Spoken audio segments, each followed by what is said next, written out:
Hello everyone and welcome back to another tutorial from Tech Channel. In this video, we will be showing you how to find and share your memories on your Facebook application.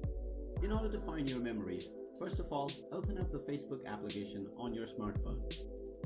Once the application is opened up, tap on the menu button at the top right corner. Then scroll down and tap on Memories. Here you will be able to find various memories from old Facebook posts. You can send this as a message by tapping on the Send button. If you wish to share this, then you can just tap on the Share button.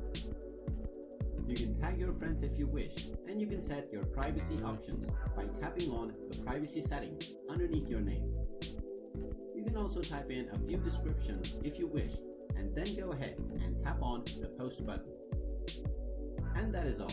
Your memory will be shared onto your Facebook newsfeed. If you like this video, go ahead and give it a thumbs up.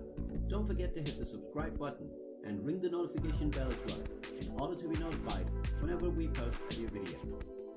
Thank you for watching.